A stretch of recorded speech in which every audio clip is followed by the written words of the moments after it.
You're not welcome here. No deal! Let go of me!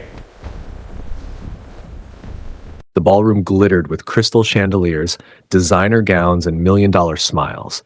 It was the kind of charity gala where deals were whispered over champagne and power sat in the front row.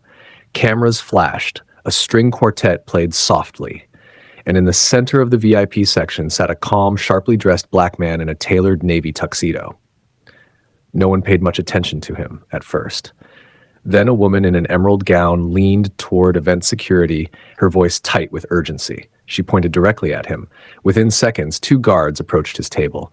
Conversations slowed. Forks hovered midair. "Sir, we're going to need you to come with us." He looked up, confused but composed. "Is there a problem? You're not authorized to sit here." A few nearby guests exchanged glances. Someone whispered, "I knew something felt off."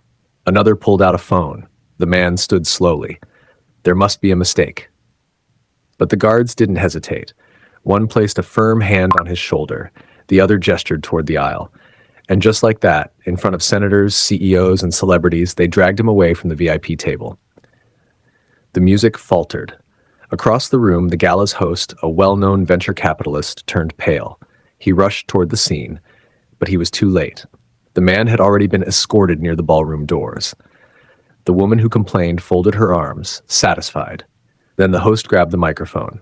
"Stop!" His voice echoed through the silent hall. "I need everyone's attention." The guards froze. The crowd turned. "You've just removed the founder and majority owner of the company that funded this entire gala." A ripple of shock spread like electricity. "That man," the host continued, pointing toward the stunned figure near the exit, "is Daniel Reed, CEO of Archeon Global, the man whose $200 million endowment made tonight possible." The room went completely still. Phones lowered, faces drained of color.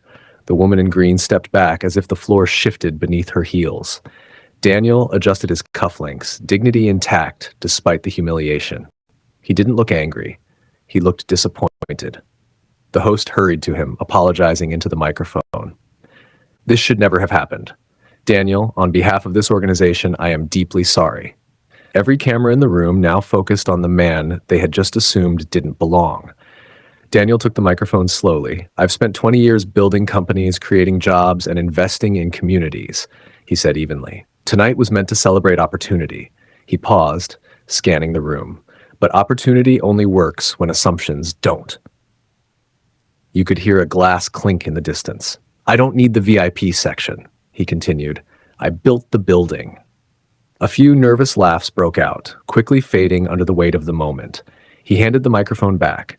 "And for the record," he added calmly, "my seat was assigned." The silence that followed was heavier than any speech, because everyone understood what had really happened. Security stepped aside immediately. The woman who had pointed at him couldn't meet his eyes. Executives who had whispered earlier now stood awkwardly, unsure whether to clap or disappear. Daniel walked back through the center aisle, not rushed, not escorted. The crowd parted on its own, and as he reclaimed his seat, the entire gala remained frozen, not because of who he was, but because of what they had revealed about themselves.